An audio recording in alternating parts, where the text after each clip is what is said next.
Notable CVA verdicts and settlements. New York survivors. Attorney Andrew M. Stengel.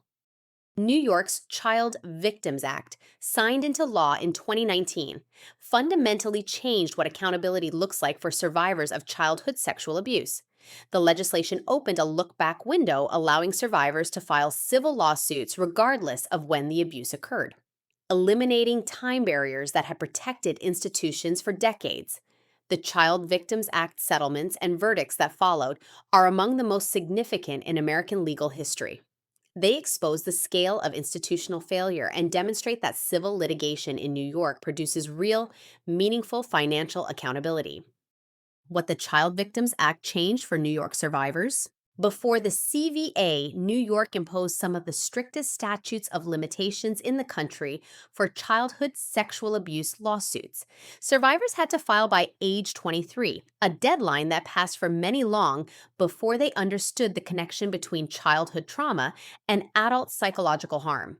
Institutions that harbored abusers remained financially protected as a result. The CVA eliminated those barriers. It extended the statute of limitations for future cases and created the look back window for past ones. New York courts quickly became venues for institutional reckoning on a scale the state had never seen. Survivors who had been legally locked out for decades finally had a path forward. Furthermore, the CVA gave plaintiffs' attorneys powerful discovery tools. Personnel files, internal complaint records, and leadership communications, documents institutions had kept hidden for decades, became available through civil litigation. That documentary evidence proved decisive in many of the largest CVA settlements. Major Institutional Child Victims Act settlements in New York. The Diocese of Rockville Centre filed for bankruptcy in 2020 in response to CVA litigation. Its reorganization plan, confirmed in 2023, established a $323 million settlement fund for approximately 700 survivors, one of the largest Catholic church abuse settlements in U.S. history. Individual recoveries reflected the severity of each survivor's abuse, the institutional knowledge established through discovery, and the documented psychological harm.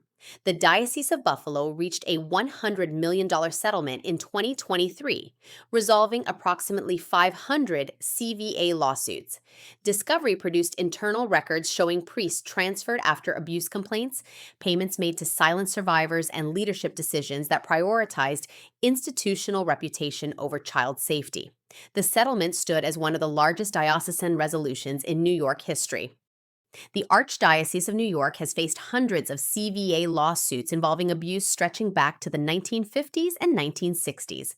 Civil discovery produced personnel files and internal correspondence documenting institutional awareness of abuse. Individual case settlements have ranged from hundreds of thousands to multiple millions of dollars, depending on severity, duration, and the strength of the evidence of prior institutional knowledge.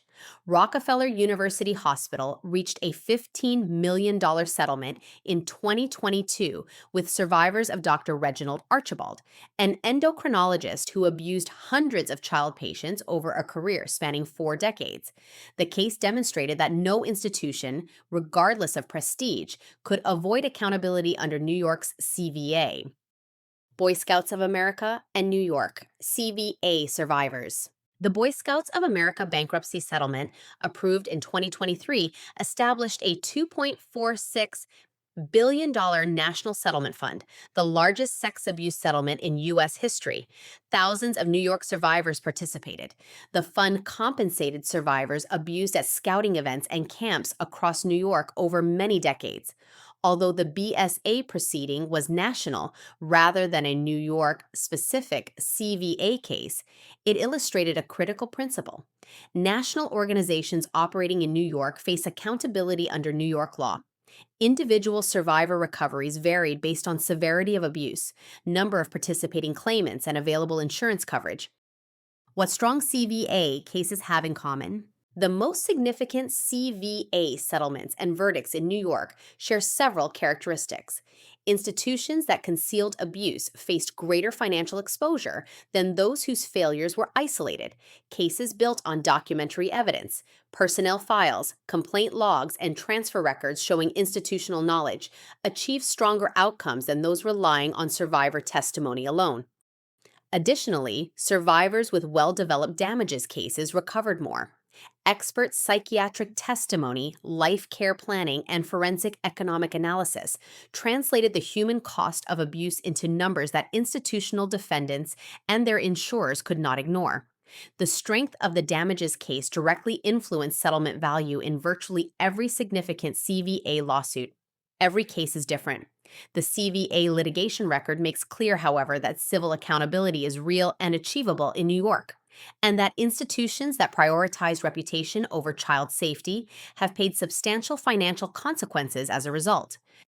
The law firm of Andrew M. Stengel, PC fights for CVA survivors throughout New York. The Child Victims Act opened a door that had been closed for generations. The law firm of Andrew M. Stengel, PC, represents survivors of childhood sexual abuse throughout New York, building the documentary and damages record that produces the strongest possible outcome in CVA litigation. Contact us for a free, completely confidential consultation. Email info@stengellaw.com. For more information, please visit our website, stengellaw.com. Attorney advertising. Prior results do not guarantee a similar outcome.